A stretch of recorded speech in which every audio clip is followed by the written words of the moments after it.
Good morning students.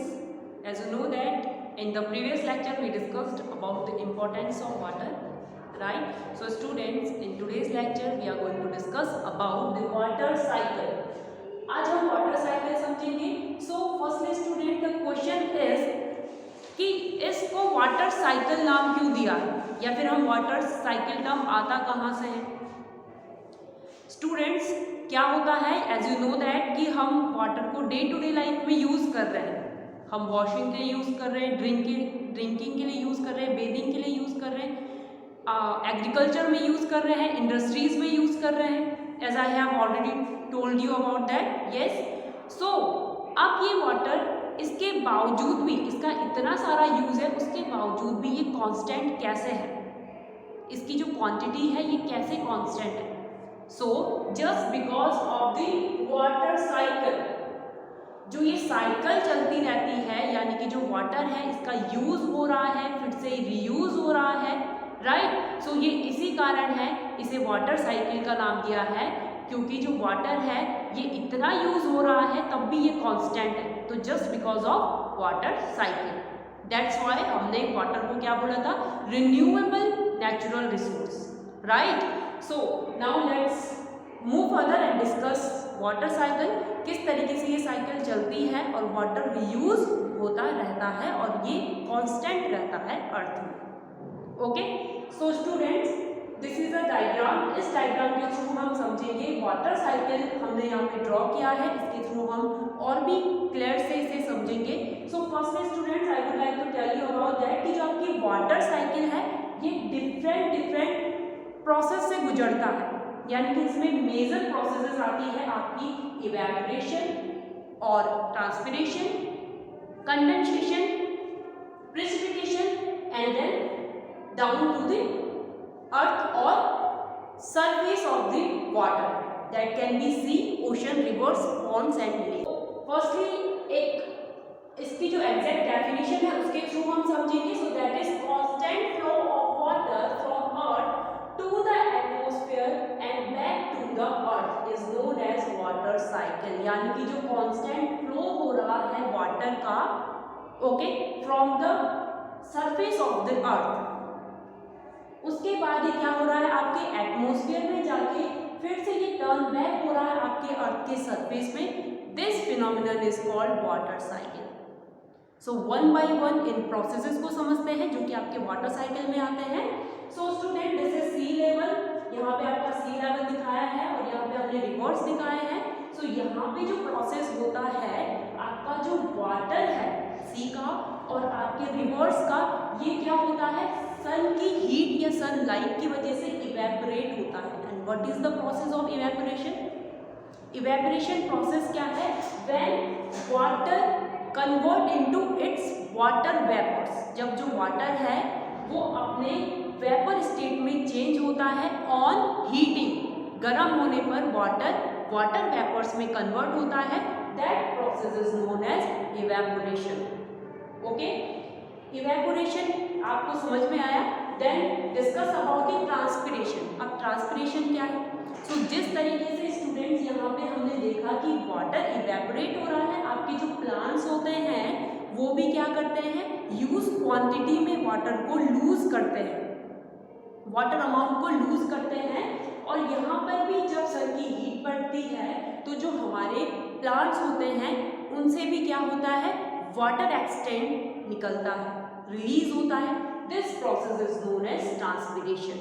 तो जो transpiration और इवेपोरेशन का प्रोसेस है, इससे क्या हो रहा है, जो वाटर वेपर्स बन रही है उसके बाद ये वाटर वेपर्स आपकी एटमोस्फेयर में जाती है. एटमोस्फेयर में जाके क्या होता है, देन हमारा दूसरा फिनोमिनन आता है जिसे कहते हैं कंडेंसेशन. सो कंडेंसेशन क्या होता है? कंडेंसेशन क्या होगा बेटा? It is just opposite to the process of evaporation. कैसे? अब आपकी जो वाटर वेपर्स है ये क्या होती है, आपकी कन्वर्ट होती है इनटू वाटर ऑन कूलिंग. जबकि आपका इवेपोरेशन में आपका वाटर क्या हुआ था, कन्वर्ट हुआ था वाटर वेपर्स में ऑन हीटिंग. जबकि आपका कंडेंसेशन में क्या होगा, जब ये आपकी वाटर वेपर्स है ये ठंडी हो जाएगी और ये वाटर में कन्वर्ट होंगी या वाटर ड्रॉपलेट्स में कन्वर्ट होंगी. This process is known as condensation. Okay, उसके बाद कंडेंसेशन होते हुए दिखता है और उस एटमॉस्फेयर में जाकर जो वाटर वेपर है वो ड्रॉपलेट्स फॉर्म करती है, छोटी छोटी टाइनी ड्रॉपलेट्स वहाँ पे फॉर्म होती है। फिर वो ड्रॉपलेट्स आपस में जुड़ के एक बड़ी बड़ी ड्रॉपलेट्स वहाँ पे फॉर्म करती है, जिन्हें हम नाम देते हैं क्लाउड, जिन्हें हम क्लाउड का नाम देते हैं। वो वहाँ पे बादल की फॉर्म में होती है। अब होता क्या है, आपका जो कंडेंसेशन का प्रोसेस है स्टूडेंट्स, क्योंकि जो एटमॉस्फेयर है, एटमॉस्फेयर के कुछ किलोमीटर ऊपर जो आपका क्लाइमेट होता है वो ठंडा होता है, तो कंडेंसेशन की प्रोसेस तभी होती है क्योंकि वहाँ के लिए क्या होता है, ड्रॉपलेट्स को एक ऐसे क्राइटेरिया से गुजरना है जहाँ पर क्या हो, क्लाइमेट ठंडा हो। तो जब क्लाइमेट ठंडा होगा तो वहाँ पे आपका कंडेंसेशन का प्रोसेस देखा जाता है। अगर बात करें आपके विंटर सीजन की, तो विंटर सीजन में हमें फॉग देखने को मिलता है, राइट। तो फॉग कब फॉर्म होता है, जब आपका जो क्लाइमेट है बहुत ज़्यादा ठंडा हो जाता है।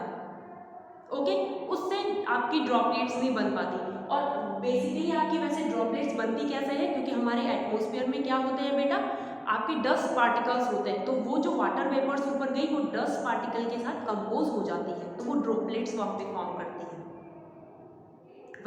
अब हम आगे बढ़ते हैं कि कंडेंसेशन के बाद क्या प्रोसेस आता है।